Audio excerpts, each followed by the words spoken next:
Spider cochon, c'est un cochon.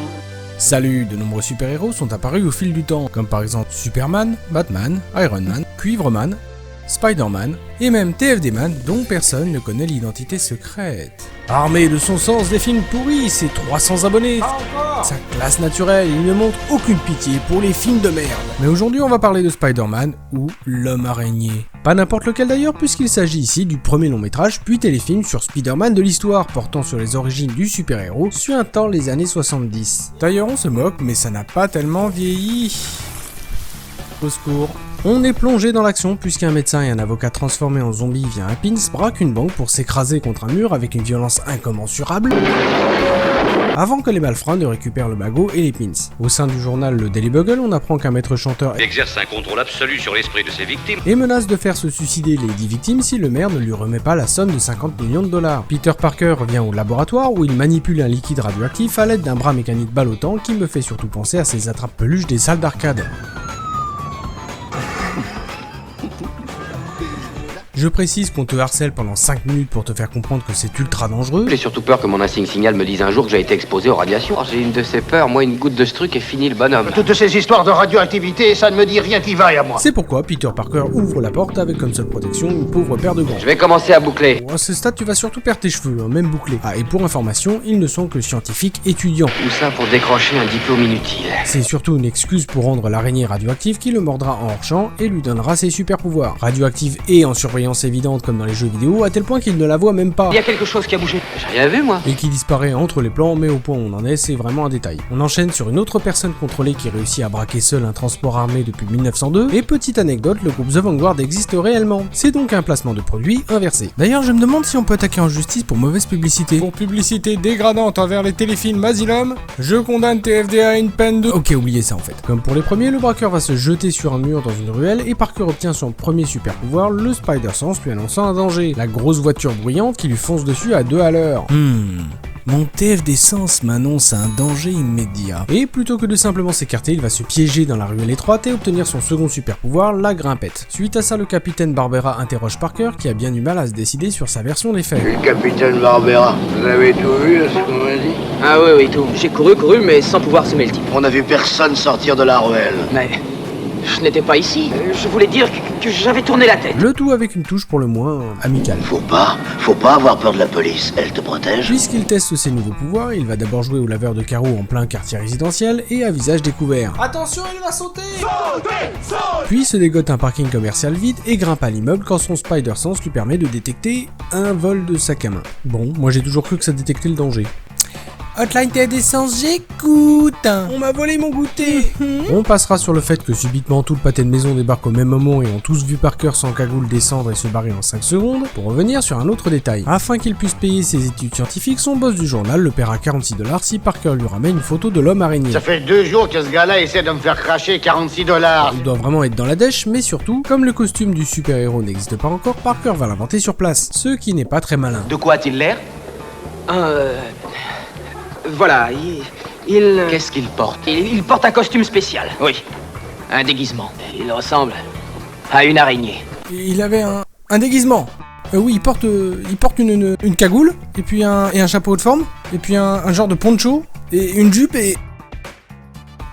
Mais qu'est-ce que je suis con! Et comme si ça suffisait pas... C'est logique.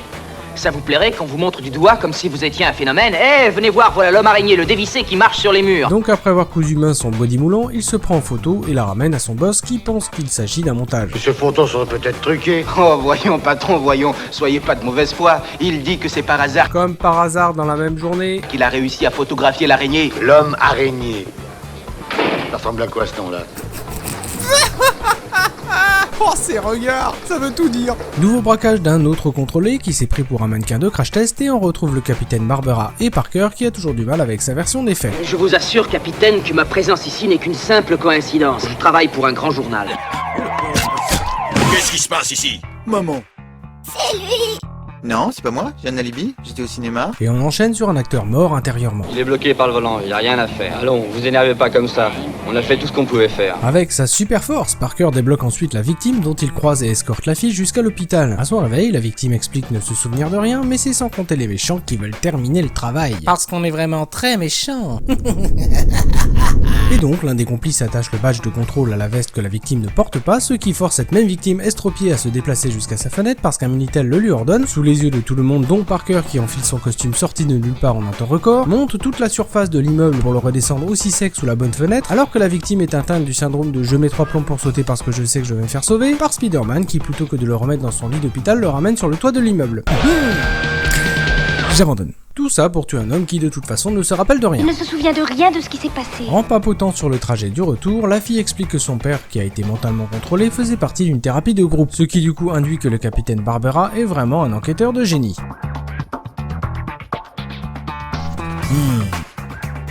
Je sais qui a fait le coup. Où est le magot?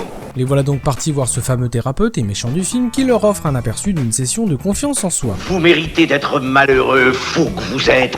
Vous ne trouverez jamais le bonheur. Jamais. De retour chez lui, Parker fabrique un lance-toile pour jouer à Tarzan.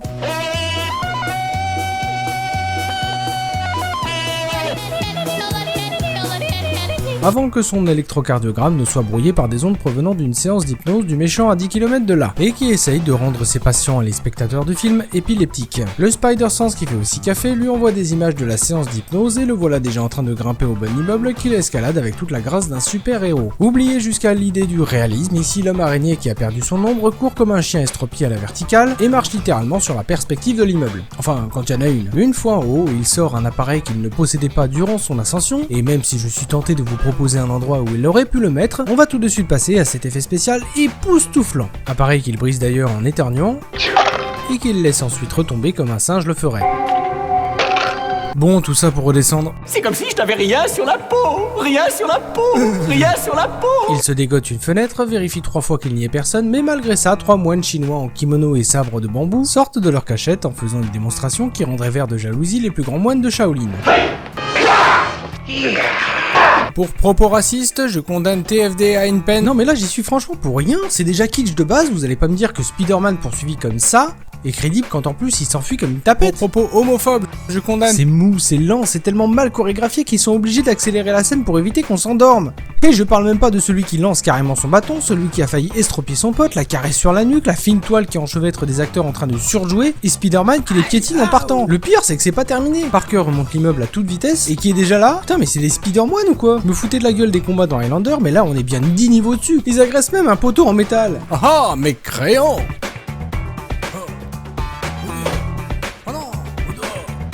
Je suis là! L'homme araignée joue encore à Tarzan pour s'enfuir dans l'immeuble d'en face et je mets une petite note positive pour cette réplique. Ton numéro est meilleur que le vôtre. Et d'ailleurs... Mais il se prend pour Tarzan sans doute. Voilà, j'en ai marre d'avoir toujours raison. Et comme pendant ce temps tous les sujets contrôlés continuent de braquer des banques qui n'ont toujours pas le réflexe de renforcer leur sécurité, notre enquêteur de génie, qui n'a d'ailleurs toujours pas allumé son cigare, n'a toujours pas non plus fait le lien avec le thérapeute.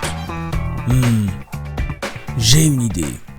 Je vais demander de l'aide à l'homme araignée. Je vais faire appel à tous ses confrères. Parfait. Le chaboté Cendrillon Blanche-Neige et le petit chaperon rouge Peau-d'âne nous donneront tous un coup de main. Parker revient voir seul le méchant thérapeute qui lui offre un pins et lui fait une séance accélérée de contrôle mental. Et lui fait même oublier au passage qu'il est venu. Sauf que son Spider-Sense, qui je rappelle fait aussi le café, lui permet de se souvenir de tout. Et il revient une nouvelle fois sur le toit de l'immeuble où les moines sortent encore de nulle part. D'ailleurs, ils ont passé la journée à l'attendre ou comment ça se passe? Enfin, on s'en fout puisqu'il s'enfuit presque aussitôt, sauf que cette fois les moines ont des lance-flammes pour le griller. Griller sa toile pour qu'il tombe de manière réaliste. Il se fout un bras et cherche à rentrer en taxi. Les œufs comme vous, c'est pas mon genre. Étant donné le racisme anti-araignée, Parker doit choisir l'option Ben à ordure. Vide, heureusement. Aïe, ouille, aïe, mais arrêtez, ça fait mal. Et j'adore la petite explication. Et nous ne savons toujours pas si le maire a accepté de verser les 50 millions de rançon. Il n'a même pas de quoi Jusqu'à payer les présent, éboueurs. Attends, ça veut dire que les éboueurs voyagent à vide tant qu'ils sont pas payés? C'est triste, mais les éboueurs ne sont pas payés. C'est pour ça qu'ils sont obligés d'aller faire des braquages. Et quoi de mieux pour eux que d'aller voler les bijoutiers? Max, un appel de Mathieu. Je vais peut-être apporter 2 ou 3 bijoux à la cabane, tu veux quoi? Un collier? Une chevalière? Oh, you touch my tralala. Parker, dont le bras est déjà réparé et qui a déjà trouvé un moyen de brouiller les signaux de contrôle, part rencontrer le commissaire, sauf qu'en chemin son pins lui ordonne de se tuer de l'Empire State Building, tandis que Barbera arrête les 2 complices du méchant qui réagissent avec panache. Les mains en l'air.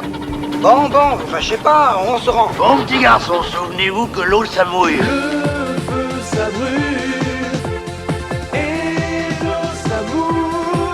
Et ça fout en l'air tous les projets du méchant. Très bien, monsieur le maire, vous l'aurez voulu. Attends, il va faire quoi vu qu'il comptait déjà tuer tous ceux qu'il contrôle?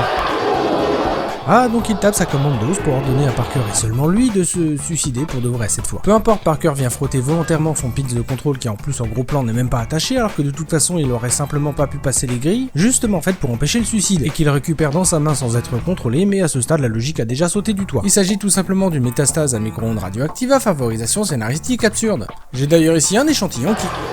Faire mauvais film. Faire mauvais film. Bref, il redescend le plus grand immeuble au monde, enfile son costume et grimpe sur le toit en un temps record, tout ça pour tirer une toile en papier sur l'antenne prédécoupée et non sécurisée, qui fait échouer les plans du méchant et provoque l'épilepsie de son système, un son d'alarme assourdissant, et libère les contrôlés de leur emprise. Je sais qu'on patauge déjà dans le bourbier de l'absurdité, mais il reste encore les miasmes putrides du dénouement heureux. Et crétin. J'ai inversé les micro-ondes. Alors soyons amis, d'accord? Non, c'est pas fini, attendez.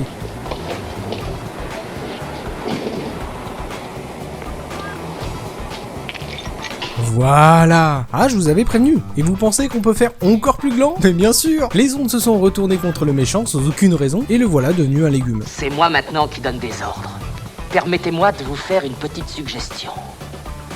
Allez donc tranquillement au commissariat et racontez toute l'histoire au capitaine Barbera. Mais c'est pas fini! Barbera récolte les lauriers pour avoir arrêté deux bandits qui n'ont opposé aucune résistance, Parker remet gratuitement à son rédacteur les clichés de l'homme araignée en compagnie des trois moines, et on termine sur un final typique des années 80. Comment se fait-il que vous soyez le seul à avoir pu le photographier? C'est simple. Je crois en lui. Alors, que retenir de ce film? D'abord que certains super-héros ont franchement bien vieilli et heureusement. Ensuite que ce chef-d'œuvre cinématographique peut se trouver sur la toile. Et enfin qu'il me reste une toute dernière chose à accomplir. Je suis diabolique.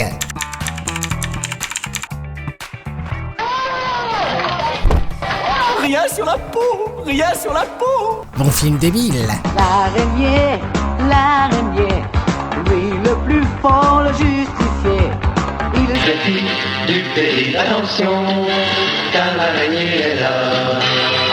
Si parfois la nuit on découvre un mystère, l'araignée survit. Everyone est là.